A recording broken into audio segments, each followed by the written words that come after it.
Breaking news right now. Johnson & Johnson says a two-dose version of its COVID-19 vaccine is 94% effective against symptomatic infection, making it comparable to the ones offered by Pfizer and Moderna. J&J also says that adding a booster dose to a single shot raises immunity even more. That should provide strong protection against infection. Their single-dose shot was approved for emergency use in February. This new information comes from 3 ongoing studies looking at various aspects of the vaccine. New this morning, a 4-year-old Wadena, Minnesota girl is hurt after a crash along Highway 10 in Otter Tail County. The State Patrol says the child was hurt when the driver of the pickup she was in swerved to avoid another pickup trying to cross the highway in front of them. Troopers say the vehicles did not collide, but the pickup that the girl was in rolled over into the ditch. No one else was hurt. The Africa restaurant and nightclub in Fargo will lose its liquor license within the next month. Fargo City Commissioners voted 4-1 last night to require the establishment to either find a buyer for its liquor license in 30 days or have it revoked. The restaurant will first need to have a written contract in place with someone outside its current ownership group. If all of the hurdles are cleared, more time will be given to allow for the transferring of the license. Revocation is still possible if the buyer does not pass that background check. The current owner made an emotional plea to commissioners to allow her to keep the license and to do the right thing. Well, I want you to try me. Let someone train me and see what happens. I think that place is going to run. Things happen, bad things happen, and it already happened. I wasn't taking part in those things. So why don't you give me a chance? Why don't you give me a chance? Africa's liquor license was suspended after a shooting left one man dead back in May close to the business's parking lot. Police also say the club has had several reports of finding and underage drinking. It's now 9 minutes before 7. Let's get a check of our Tuesday forecast with Summer Schnellbach. Good morning, everyone. We're about 30 minutes away from sunrise, but we're already starting to see the hues in the sky, some of the oranges and yellows as skies are clear. A big change from what we saw yesterday, but with clear skies and not a lot of wind, that means our temperatures are on the chilly side today. We're at 39 degrees in Langdon, 41 in Devil's Lake, 44 Jamestown and in Thief River Falls, 43 in Grand Forks, 47 in Fargo, 48 in Detroit Lakes and Wadena. But where you see those blues, that's where we have been seeing those temperatures in the upper 30s. Satellite and radar showing clear skies for the majority of us. We are seeing a little bit of lingering cloud cover up across northwestern Minnesota, especially up towards the Lake of the Woods region, but many of us are seeing clear skies. Your bus stop forecast for today. Right now it's cool and chilly, so the jacket probably a good idea for the kids at the bus stop. By 8 o'clock, temperature near 48, light northwest winds at 6 miles per hour. And by 3 p.m. heading home from school, temperatures are only going to be in those low to mid 60s. Your hour-by-hour forecast shows clear skies sticking around. We might have a few fair weather cumulus clouds developing in the afternoon, but I expect most of us to stay dry. The best chance for a sprinkle or a very light passing shower is going to be where we currently see the cloud cover up towards Lake of the Woods, Baudette, down through Bemidji, but many of us will see sunshine for your Tuesday. Just a touch of wind out of the northwest, gusting around 20 miles per hour, potentially up to 25. So a little bit of a breezy day. And temperatures for the 5 o'clock hour, low 60s for northwestern Minnesota, 65 Grand Forks and Fargo, with mid to potentially some upper 60s in the James River Valley, the better potential for 70s out in central North Dakota.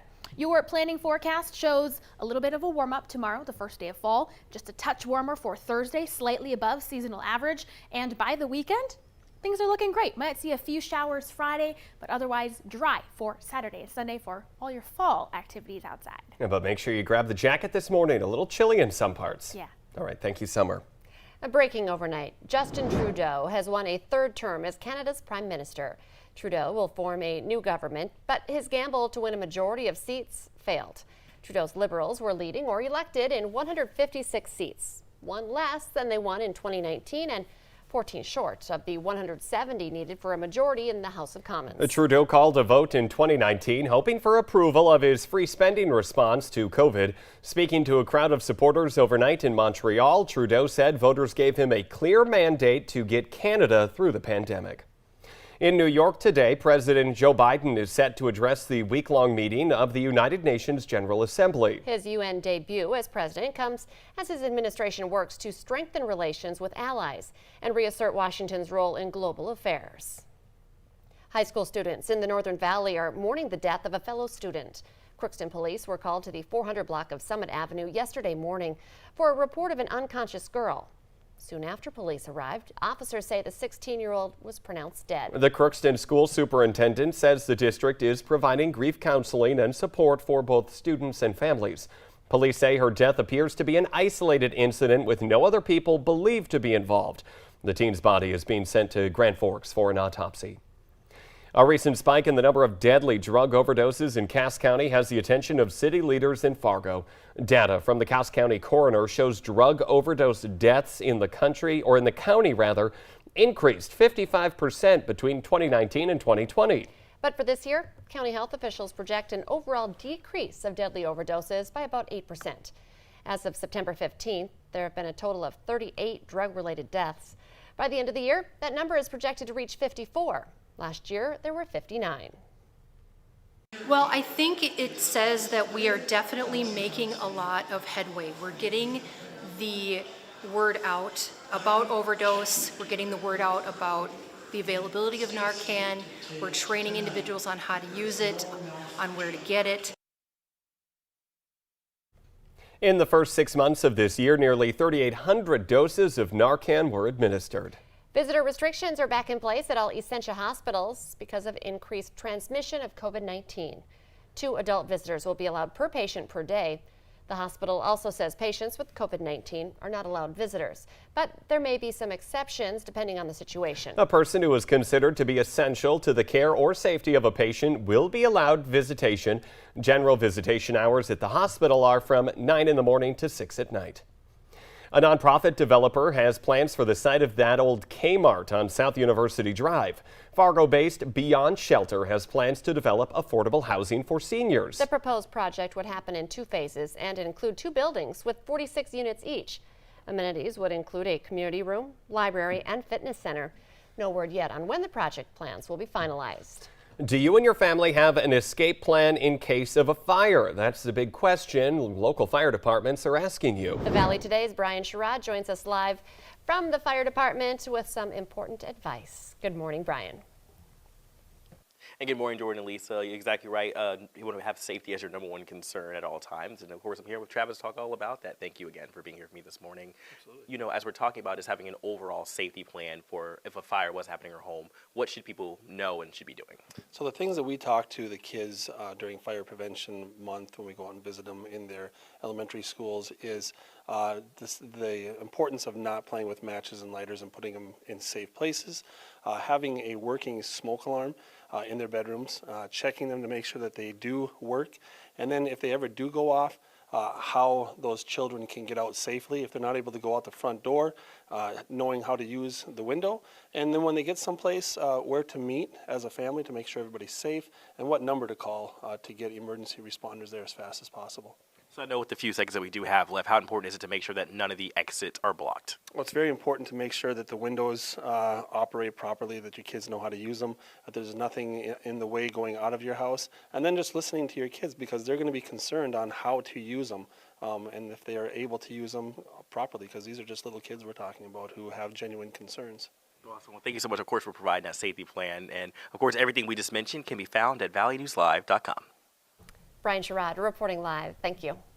We have a number of traffic alerts in the FM area to let you know about today. Watch for lane reductions today along 52nd Avenue South in Fargo.